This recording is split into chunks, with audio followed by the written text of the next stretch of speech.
Армысың құрметті ағайын. Қазіргі президентіміз Қасым-Жомарт Кемелұлы Тоқаевтың жаңа Қазақстан орнатамын деген сөзі шындыққа жанаспайды. Өйткені бұрынғы Назарбаевтың шіріп кеткен жүйесі толығымен отставкаға кеткен жоқ. Парламент таратылған жоқ. Яғни әлі еш өзгеріс болған жоқ. Және болмайды да. Тоқаевтың жаңадан саяси реформа құрамыз деген сөзі бос сөз. Демек, президент аппаратынан бастап, Назарбаевтың құрып кеткен тамыры тереңге жайылған диктаторлық жүйесін ауылдағы әкім директорлардан бастап, жоғарғы лауазымды дипломат, сенат депутаттарға дейін толығымен кетіру керек. Ол үшін халық көп ұзамай қайтадан көтеріледі және тоқтамайды. Сол уақытта Тоқаев өзінен өзі орынды босатқан кезде халықтың өз президенті, яғни көсемі дайын болу керек. Өткен жолы Қазақ газет телеарнасынан президенттікке ұсыныс атты хабар өткен болатын. Осы хабарды көріп, Қазақстан бойынша жан-жақтан жақсы пікірлер келіп түсті. Әлі де түсіп жатыр. Еш жасыратыны жоқ. Бәрі шынайы түрде қазақ халқы жан-жақтан Сәлім Өтен Сағындықұлының президент болғанын қолдап отыр. Енді кішігірім бәріміздің де айналысқан кәсібіміз болған. Енді қазір мен 70-тен астым, мен жазып қойдым. Бірақ көзіміз ашық, көңіліміз ояу. Осы қазақ халқының, балдарымыздың қиналып, қарығып, бір бөлмеде 5-6 адам жасайды. Ажырасу көбейді деп айтады. Қалай ажыраспайды? Bir бөлмеде ата-енесі де жатса, келіні, балдары жатса, басқасы жатса, қандай өмір ол? Қазақтың басы қазір тығырыққа таянып, мынау пандемия келіп, шопырларымыз бір үйде бір адам асырап отырған, ол шығамай қалды қалаға. Сөйтіп, ашаршылықта басынан кешіп жатқандар азаматтарымыз көп. Соның бәрінің ортасында жүр. Өзекті өртеген барлық мәселелердің ортасында жүр. Шырқыраған шындықты бетке айтып жүрген осы ютубта болсын, қаяқта болсын, осы Өтен Сәлім Сағындықұлын ғана көрем. Басқа бір қайраткерлердің жаны ашып қазаққа, ашық ақиқатты бетке айтқан жанды көрген жоқпын азаматта. Міне нағыз азамат Өтен Сәлім. Осы азамат президент болса деген біздің арманымыз бар.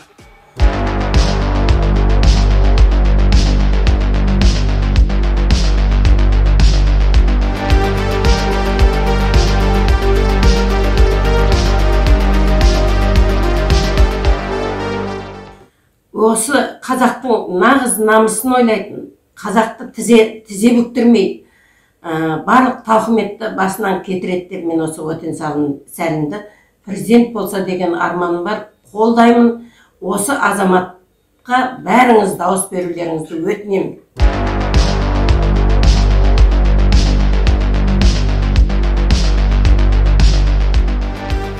Мен Маралбаев Қуатбек Әбзелтайұлы, зейнеткер. Сәлім ағамызды біраз жыл танимыз. Ол кісі тек қана шындықты айтады, тек қана қазақ деп шырылдап жүгіріп жүреді. Ешқандай өтірігі жоқ, бәрі ақиқатты, бәрі шындықты айтып, әрдайым халықтың ойын ойлайды. Сондықтан мен Сәлім Өтенді президенттікке сайлансын деп тілеймін. Тілейміз. Жаңа міне айтып жатырмыз, бәріміз әрине бұл бәрі шындық. Қалай намыстанбайсың осы біздің елімізге? Қазақстан деген бүкіл мемлекет осы қаншама жыл келе жатырмыз. Жаңа айтып жатырмыз ғой, 70 жылдан астам басқа елге құл болып жүрген. Өз байлығымызды өзіміз қолданбайтын. Өз байлығымызды, жерімізді сатып жатқан. Осындай басшылар отырып, сондайға барған адамдарды үлкен мінекей елбасы болып, соған сендік. 30 мемлекеттің ішіне кіргіземін. 30 мемлекеттің ішінде дамисыңдар деген қайдан жүрміз біз, қайда? Біз Африканың Англияның колониялары Сингапурдан қалдық. Басқа даже неткен Конголардан қалдық. Біз Қазақстан деп, сонау Менделеев таблицасы бар мемлекетіміз, Қазақстанның мемлекетіміз. Сондай бай мемлекет болып, қалай намыстанбайсың? Қалай құл боп, біреуге құл боп, біреуге жалтақтап, біреудің бетіне қарап, өз тілімізде сөйлемей, намыстанып, өз тілімізден ұяламыз. Мына ағамызды айтып жатырмыз, Өтен Сәлім ағамызды. Ол өз өлеңінде айтатын. Мияуламайтын мұшық бар ма? Я үрмейтін ит бар ма? Марқұм тегіз, мен әкем айтады деді, бала кезімде үйде, итші үрмей адам құсап сүйелендір дейді. Атамыз орысша бір сөз айттың, таяқтан көп қалады деді. Сен не ойнастан туылдың ба? Сен не орысша үшін? Мұшықша мияулаған итті көрсетші, я итшерге мұшық көрсетші. Сөйтіп Алладан жаратқан, әкенің, қазақтың, шешеден, әкеден жаратылған қазақ өзінің ана тілін білмесе, ол қандай қазақ болады? Ол әрине головой ренжісі маған ренжімес, қазақша білмейтіндер. Бірақ мен тура айтамын. Ана тіліңді білуге міндетсің. Мысықша мияулайды. Ит сияқты үреді, өзінің итіне болып. А біз қазақ өз тілімізді сөйлемей, басқа тілде орыс тілге беріліп сөйлегеніме намыстанамын. Мен өзім мұғалім болып, өзім мысалы орыс тілінен мамандығым орыс тілі, аты жөнім Алма Рахметоллақызы, мұғаліммін, қазір зейнеткермін. Енді соған қалай намыстанбайсың?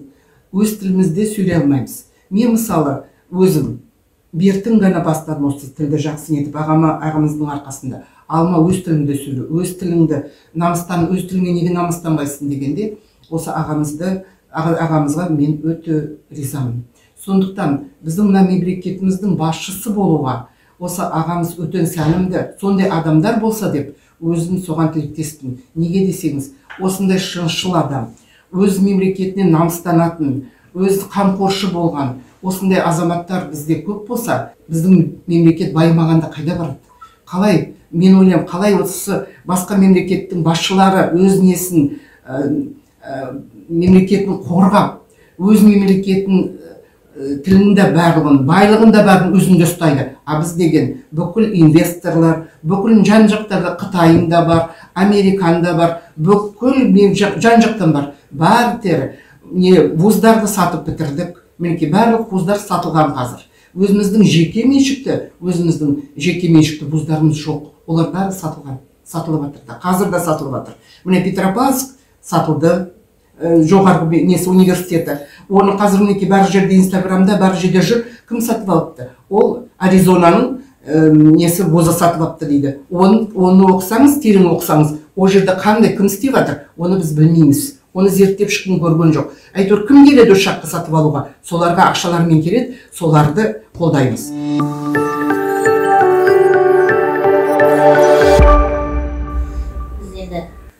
Осындай аумалы төкпелі болып тұрған қазір біздің неміз, уақытымыз. Ел басында осындай күн туып тұр. Жастарымыз, қазақ халқы оянып, бұрындағы айтқан Міржақып Дулатов, Ахмет Байтұрсыновтар айтқан, біздің үлкен аталарымыз айтқан, қазақ оян деп. Міне оянған заман болып тұр қазір. Елде жер-жерден мықты азаматтар шығып жатыр. Соның бірегей деп айтсам да болады. Өтен Сәлім біздің ағамыз. Осы кісі қазақ халқының ұлы бұл кісі. Менің туысым да емес, ешкім де емес. Бірақ бұл кісінің шындықты тайсалмай айтатынына, және қазақ тілін қолдайтынына мен риза боламын. Әр уақытта бұл кісінің интервьюларын көріп отырам, айтқан сөздерін естіп отырам. Өлең шығарады, тілегі жақсы, халыққа деген ниеті жақсы, ақ, адал. Бұрында бабалар армандаған ғой, ақ адал ұл тусын, елдің басында сол отырсын, халықтың жағдайын ойласын деп. Қазақ халқы кішкене қиналып тұр ғой. Аналарымыз да қиналып тұр, көп бала аналарымыз да. Үй жоқ, квартирада жүр, кредитқа қатты батып кеткен. Соның барлығын шешетін мықты азамат келу керек елдің басына. Бір жағынан бұл кісінің жаңағы айттым, қазақ тілін қолдайтынына. Өзіміз елімізде өзіміз қожайын болайық. Білмеймін қазақша. Керек жоқ Қазақстан кірмесін. Қызметке алынбасын. Басқа ұлттар жинап қажет жоқ. Қазақстан жатақхана емес. Жинай береді, шексіз, мүлсіз. Өз қазақ үйсіз қаңғып жүргенде Біз келіп алып жан жақтан біреулер жинаймыз. Сонда ең жаман өмір сүріп жатқан Қазақстанда қазақ. Өзінің тілінде сөйлей алмайды емін еркін. Қайда бар ма күлең орысша. Прокурорыңа бар ма, сотыңа бар ма, әкімшілігіңе бар ма, министрлігіңе бар ма, банкіге бар ма, халық қызмет көрсету орталығына бар ма, орысша. Бүгін не Форте банкқа барды менде. Қазақша құжаттар жоқ бағдарламасында. Мен ұрсып шаққа мына нет берді маған. Алып бер қазақша деп. Шығарып бер басын. Әрмен қара бәрі орысша. Мен айтым, ай көкем, айналайын. Мен әкем қазақ, шешем қазақ. Мен ойнастан туған жоқпын. Маған неме дегеннен шала шалып қылып жазып беріп отыр. Бел таза қазақ тілінде. Ойбай аға қиналып жатырмын деп, ана қыз ес аламын, Форте-банк қызметкері. Іздеді ақыр. 2 сағат отырдым, шаққа маған қазақша жинап жасап бер құжат. Біз қазақ халқымыз ғой, қазақ елінде тұрмыз. Неге біз біреуге жалтақтауымыз керек? Ешкімге жалтақтауымыз керек, жалтақтауға болмайды бізге. Осы уақытқа шейін бізді ешкім ұрып жығалмайды да. Бәрі қорқады, Ресейден қорқады, Қытайдан қорқады. Біз осы уақытқа шейін тұрғанбыз, бізді ешкім ешқандай жауап алмайды бәрібір. Қазақтың мықты осындай жігіттері тұрған кезде бізді ешқандай жауап алмайды. Қорықпаңыздар, өз еліңізде тұрыңыздар, қазақша сөйлеңіздер, қазақша ойлаңыздар. Ата-баба аруақ қолдап, Алла тағала бізге қамқор болып, бізді биікке шығарсын.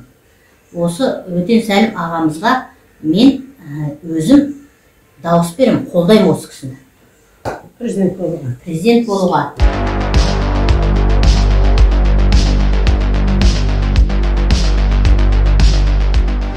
Елдің басында отыруға. Мықты азаматтар елді жақсылыққа жетектесін бізді. Өте дұрыс айтасың, айналайын Құртқа. Өзіңді таныстыр. Өзім Құртқа Ерғали қызымын. Ешқай жерде жұмыс жасамаймын. 3-ші топ мүгедегімін. Жеке кәсіппен айналсам, кішігірім. Үлкен бизнесте емеспін. Көп қазақтың бірімін. Басында үйім де жоқ. Кредитім бар. Каспийден 4 миллион алып, 10 миллион төлеп, әлі 2 миллион қарызым бар. Бірақ төлемей қойдым. Төлеуге шамам жоқ.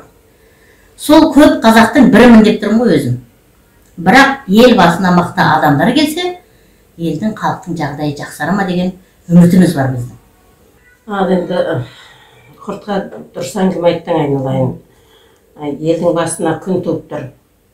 Қазақтарды бұл 30 жыл қалжыратты. Қазақтар Назарбаев бірінші отырған кезінде айтқан, қазақ мынау араб мемлекеті бай ма? Одан 10 есе бай болады. Қазақ деген.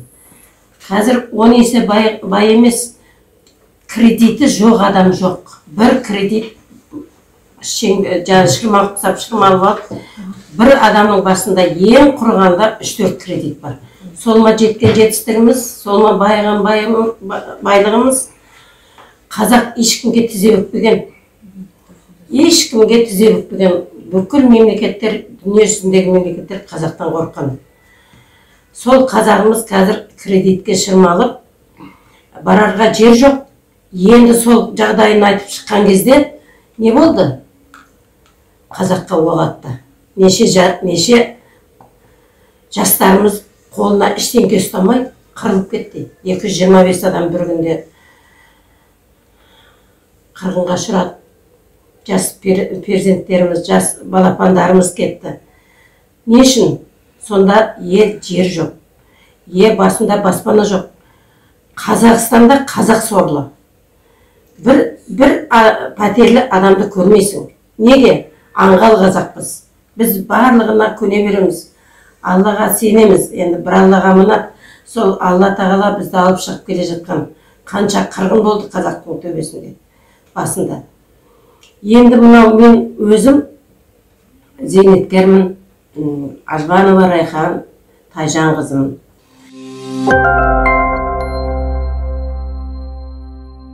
Еліндегі халқына жағдай жасалу керек. Бірақ бізде ол қалыптаспаған. Неліктен? Енді мына қазір әлеуметтік желідегі қарасаңыздар, міне біздің жаңа Сәлім атамыз Сәлім Өтен Сағындықұлы деп YouTube каналынан терсеңіздер, жақсы мәліметтерді көріп бағасын бере аласыздар. Неліктен бұл кісі жан дауасымен шырылдайды. Ол кісі халыққа жаны ашығаннан кейін, халқы жыламасын, сұрамасын, тентіремесін дегеннен кейін адам мынау жас өспей ме, көкірек теспей ме деп біз жастарға мынау мысалға осындай тілі аузы жүрегі батыр, тілі дуалы кісілер бізге қажет. Сондықтан егер де осы ағамызды қолдаймыз, осы ағамыз елбасына күн туғанда алдымыздан шықса екен десеңіздер, мен өзім ойлаймын, ана ретінде ел басқарса екен деп, жаңылыспасаңыздар екен деп, осы кісіні қолдайық бір ауыздан. Бұл ағамыздың жазбаларын жақсылап оқып, тыңдап, жақсылап жүрекке ұқсаңыздар, өздеріңіз кейін түсінесіздер.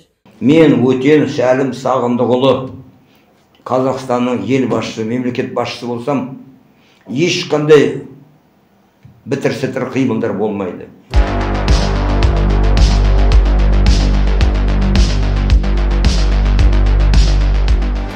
Сізге айтайын дегенім, Өтен Сәлім Сағындықұлыны президенттікке сайлаймыз. Оны қолдап атқан қазақ үнді түсіп атырық. Тезірек референдум жасап, осыны сайлаймыз. Өтен Сәлім Сағындықұлы өз қарабасын қорғалады. Тіл мәселесі, кредит сөйтеді. Қазақтарға бизнесін алып беру мәселелер айта берсең көп, соны жег-жегімен бағдарламасы бағыты бар. Қазіргі таңда мен ол кісіні танитын себебім, танитын 3 жыл бұрын құрылтай жиналысында болдық Астанада. Құрметті бауырларым, мен Өтен Сәлім Сағындықұлымын. Қазақстан Республикасы президенттігіне 2 рет үміткер болдым. Президент болам деп әлде сенемін. Біздің ең көкейтесті мәселеміз көтеретін. Қазақстан көп ұлтты республика деген әңгімені доғартуымыз керек. Сосын Конституцияның 7-ші бабының 2-ші тармағын алып тастау керек. Орыс тілі қатар қолданады деген. Себебі орыс тілі қатар қолданады дегенсін қазір Қазақстанда голубойлар қаптап кетті, орысша сөйлейтін, қазақша білмейтін. Бізді құртып атқандар солар. Екінші мәселе. Енді мен айтып отырмын, біз Қазақстандың барлық жағдайын қазақтың қолына беруді талап етуіміз керек. Ол үшін міне Назарбаевты қылмысқа тарту мәселесін көтеруіміз керек. Назарбаев қылмысқа тартылсын. Бүкіл бала шағасымен. Тенгерей Әсенесіне сырым деген жасады. 55 сауатқа қарсы. Содан бері танимын жақсы. Кезінде мен бала болып саясатқа дұрыс нетпеп едік, соның жаңағы қоғам қайраткері өзі естідік еңбектерін. 91-ші жылы Ақтөбеде қазақ гимназиясын ашты. 32-ші мектеп. 24-ші мектепті ашты қазақ тіліне. Орыс мен шешеннің соғысына барып, Додоевқа ет алып барып, киім-кешек алып барып, айта берсең көп оны еңбегі. Қоғам қайраткер, тарихты жақсы біледі. Қазақ тілінде орыс тілін жақсы меңгереді. Батысқа да, Кремльге де жалтақтамайды. Қазағым бар деп, тіке сөйлесіп, тіке айтады, қатты мінезді, осындай бізге адам керек. Адам ағамыз бар, Аллаға шүкір, осыны президенттік қылып сайлаймыз. Үндеу жариялап атырық. Референдумды тезірек жасап, мына дүбәрі президенттен ренжіме, ұлы сөздің ұяты жоқ дейді. Дүбәрі әкімдерден, дүбәрі депутаттардан, дүбәрі мына министрден, дүбәрі мына прокурор соттан жүйеден құтылуымыз керек.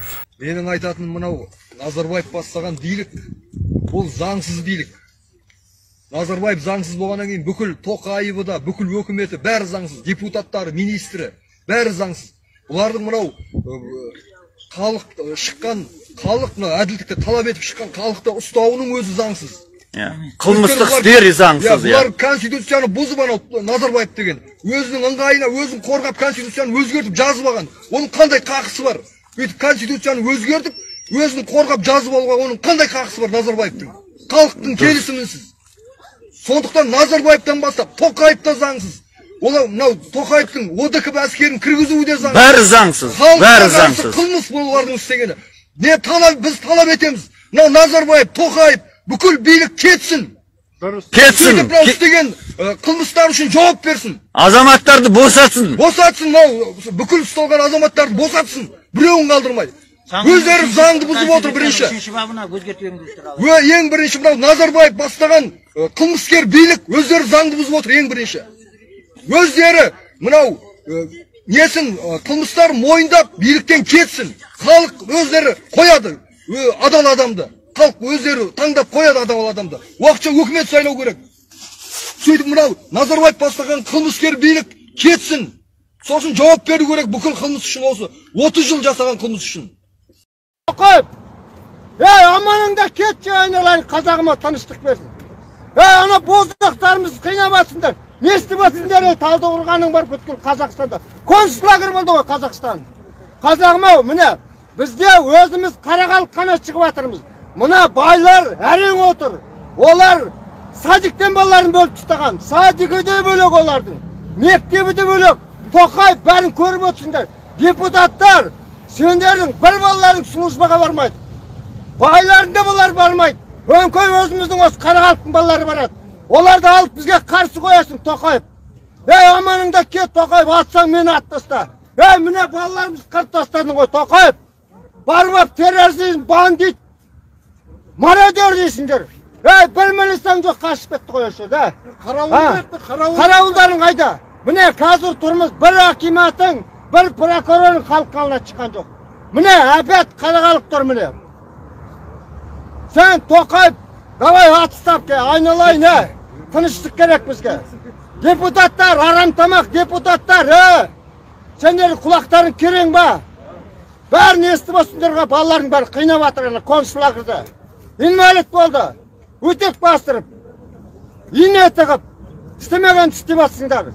Мына біздің қарағалық міне, біз тоқтамаймыз, шегінбейміз. Бәріне бостандық. Ана Арынбайды да келді, онда қамақ ба. Оған да бостандық білем. Сендерге қарсы жүрген қарағалық. Бәріне бірігіңдер қазағым. Анау, мұнау, Жанболат, мамай, анау демеңдер. Бәрің мұнандай бірігіңдер қазағым. Айналайында, сонда ғана біз жеңеміз. Сонда ғана жеңеміз. Бұлай жүрсек жеңемаймыз. Тоқаев, атыстап ке, аманыңда кете, қазақ. Халықпен ойнамаңдар, халық жеңеді. Қарағалық жеңеді ақыр түбі. Тыныш, амандарында босатыңдар. Бізден қарағалық жылатпаңдар. Болды, менің айтарым сол. Сонда ғана біздер қазақ елі болып, қазақ елі болып, салт дәстүріміз ұстап, жерімізді қорғап қаламыз. Жолдауды білдірткен Ақтөбе облысы Темір қаласы, Темір район Темір қаласында тұратын Ашимов Самат.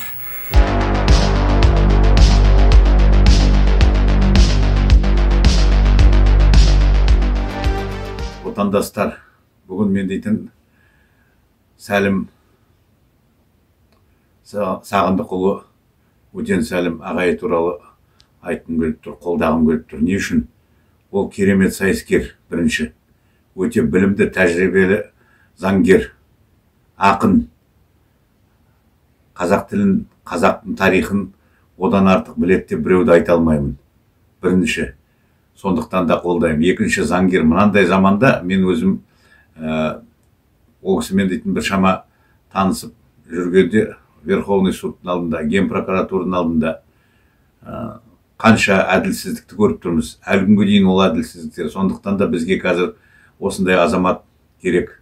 Бүтін заңдарды бұрмалап, бүтін заң қаздейтін халыққа қарсы қызмет істеп тұр. Сондықтан бұл кісі сол заңдарды орнына келтіре алады деп сенімдімін. Өзім шаруа неде болғасын, жұмысым шаруа қожалықтар, ауыл шаруашылығы болғасын, ауыл шаруашылығы ауылдарымызды қалай құртқан, ауылдарымызды қайтарып жөндеріне келтірмей, арзандауы бүтін көрінбейді. Неге десең, ауылдағы керемет тұрған колхоз, совхоздарды бәрін жойды. қазіргі мезгілде осы өзі ойым, өзі пікірім алдында мен кімге де жазып жіберіп көріп едік. Тек қосылып қайта ауыл өнерін қайта жақсылық қалып келіп, қайта өмір сүргізсек, сонда ғана бізде бәрі болады. Мал тамағы да болады, адам баласының азығы да болады. Сондықтан қолдауыңызды сұраймын, өзім Өтен Сәлім Сағындықұлын қолдаймын.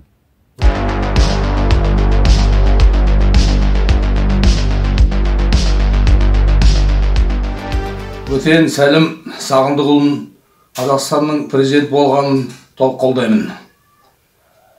Бұл кісі өз ұлтына, еліне беріп азамат.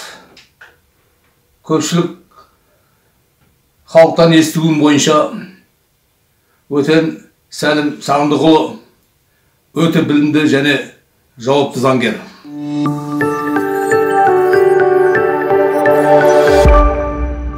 Жегірлердің бәрін алып келеміз. Ешкім кетпейді. Жеке банкының бәрін жаптырамыз. Бәрі де жабылады. Ломбардтар жабылады. Обменный пункттерінің бәрі жабылады. Бұл жөнінде мен арнайы сұхбат дайындаймын. Өзімнің бағдарламамды толық түсіндіріп ашып беремін. Сол кезде өздеріңіз қорытынды шығып, қарап, тыңдап шешерсіздер. Маған сенуге бола ма, болмайды ма? Мен өзім таза адаммын. Ешкімге ала жағым жоқ, бере жағым жоқ. Мен әрқашанда айтамын, айттым да. Қорықпай сөйлеу үшін көтіңнен боғы шықпау керек. Таза жүруің керек. Ешкімге қорқайтын болмайды. Ешкімге ала жақты, бере жақты болмайды. Ешкімді саған төпеп төбеңнен айтатын болмасын, бетіңе басып. Сенімен бірге арақ іштік, сенімен бірге ақша жедік, сенімен бірге ойнасқа барып жүрдік деп. Сондықтан мен Өтен Сәлім Сағындықұлы жазушы, заңгер, Қазақстан Республикасы президенттігіне 2 мәрте үміткер болған қоғам қайраткері барлығында бас қосып бірігуге шақырамын. Қазақ екенімізді ұмытпайық, алға қазақ. Бізде әлеуметтік халықта көпбалалы ана ретінде негізі мен қарным ашады. Үй жоқ, екі бастан. Бір анау ақшасы бар байсымақтар, ой, баланы не алып туды, ақшасы жоқ болса дейді. Бірақ ол дұрыс нәрсе емес. Баланы тусақ біз өзіміз үшін туамыз, үкімет үшін тумаймыз. Бірақ үкімет сол баламыз біздің болашақ халық, соларға жағдай жасалу керек. Ең болмағанда бір қара жер берсе де, ең болмағанда бір жеңілдікпен, пайызбен үй берсе де, халық оны өтеп береді. Бірақ халыққа ондай жағдай жоқ. Барады халық банкке жібереді, ойбай сіздің пайызыңыз жетпейді, құдайдың айыспасын, құдайдың пособиясын бала-шағаға жеткізбейді. Неге көпбалалы аналар жылайды? Сондықтан адамның жетпегеннен қазақ барлығына шыдап, анау 20%, 14%-пен банкке қарызға кіреді. Ол дұрыс емес. Соның бәріне шырылдап, дәпіштеп жеткіз алып жатқан мына ағамызды көрсеңіздер желіде, сіздер де ұғасыздар деп ойлаймын. Сәлім Сағындықұлы, қараңыздар. Бауырларым, мен міне өзімді Қазақстан Республикасының президенттігіне ұсынғым келеді.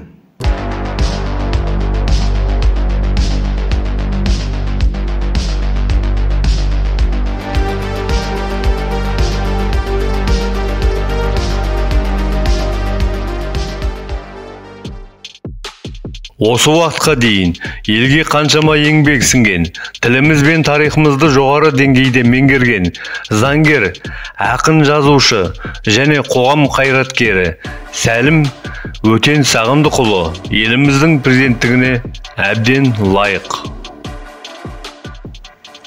Барлығымды бірлікке шақырамын. Бас қосайық, бірігіп талап қояйық, бірігіп шығарайық. Алға қазақтар, алға. Жасасын қазақтар.